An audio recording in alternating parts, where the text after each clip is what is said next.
they tend to group them with being from the entire continent. This, however, is not true. There are many different countries in Africa. But what many people do not know is that these small countries in Africa make up one of the largest countries in the world. According to Asante Molife's The History of Africa, there are 54 countries there that make this one continent one of the most sought-after tourist attractions. The country that I chose to interview today was Guinea, because my best friend is from West Guinea in West Africa, and I know a little bit about the country. Guinea is located in West Africa and is closest to the Atlantic Ocean.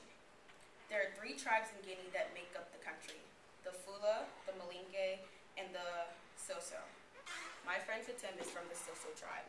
Their native language is Sosoix, but they also speak French to be able to communicate with the other tribes in Guinea. Here are some pictures of there's the flag at the top, and these represent the people in the Guinea tribe.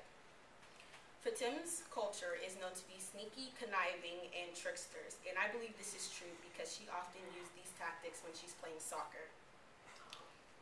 According to the United States Bureau of African Affairs, there is an estimated amount of 2 million people that occupy Guinea. In 1958, there was an accounted 500,000 people. So as you can see, through the time span to now, the population has greatly increased. Being as though Guinea was founded in 1884 by the French, the food differs from tribe to tribe. My interviewee told me that her tribe's food is mostly sought after because of the different spices that occupy her island. This in turn makes the Fula and Malinke tribes, which are her neighboring tribes, jealous and try and mimic the food and the spices that are native to her tribe. Having a first-hand experience of the food from all 3 different tribes, knowing different people from Guinea, I would have to say that the Soso do have a better food just because of the Spaniards when they brought over the different spices and the different fruits that are available to them to cook with. Today I will introduce to you the 3 main aspects that value and make Guinea the great country that it is, which is clothing, food, and culture. To get started, we can look at the history of Guinea. My interviewee exactly comes from Conakry, New Guinea. It originally got its name from the original Soso inhabitants that lived there. When the Spaniards first came over to the island-like country, the women were saying Conakry, which means women in the Soso language. They confused this for the island that they had just came on, and they didn't know where they were. The native language in Soso tribe is Sosoix, although many people do speak French. Each Fula, Malinke, and Soso tribes have different language and they do not understand each other. But if you live there long enough, you will learn to adapt to all 3 languages and can understand them pretty well. Although today much of Guinea and Africa alone is very modernized due to independence and tourists, with corporate jobs and air-conditioned hospitals, 2 main exports in Guinea happen to be mining for bauxite and diamond and gold. This in turn, bauxite can be turned into aluminum, and diamond and gold can be sent to the United States very easily. Guineans love music and love to dance. Along with drums, one of the main instruments is called the kora. It is a harp-like instrument made of leaves and other natural products, and this can be found and made very easily. My interviewee tells me aside from the main voodoo religions that are in Guinea, she is Islamic. And they're Islamic, they're about 85% of the Soso and Guinea of the country, and the rest is Christian, and then the other have their own views. The men and women have special guards which they must wear, and the mats here are called the prayer mats. You must pray on the prayer mats, and you have to have your head covered. The women usually have scarves, and the men have to wear hats just to show a sign of respect.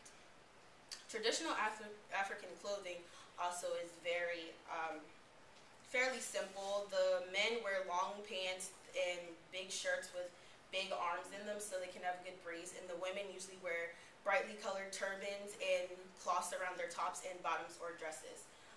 The way the woman's turban looks by color and size determines the status of your family and how much money your husband has. The brighter and the bigger the turban, the more money you have. And being as though Guinea is a very populous country, that is a good thing. Food is the next topic. Well, actually, in Guinea, the American clothing is also worn in Guinea because of a lot of tourists came over, and that's pretty good. A staple food in Guinea is also rice, and that's used in many soups.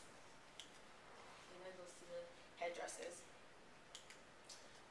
This is called jollof rice here. It's made with like tomatoes, onions, and different natural occurring vegetables that come there. One of the sought after vegetables in Guinea is the palm fruit, and people come from across the country to get the palm fruit because it is very rich in nutrients, and it can be used as a medicine, and they use it in a lot of their cooking.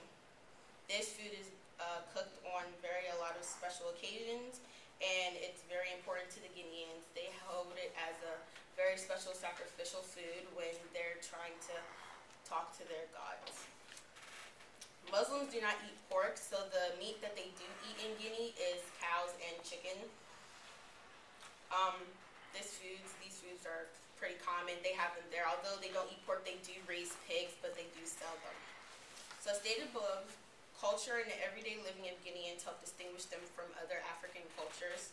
Talking about the vibrant clothing tells how important you are and declares your status. And lastly, the food brings the people of Guinea together and outsiders to Guinea to explore the different foods of Guinea. That's the end of my section.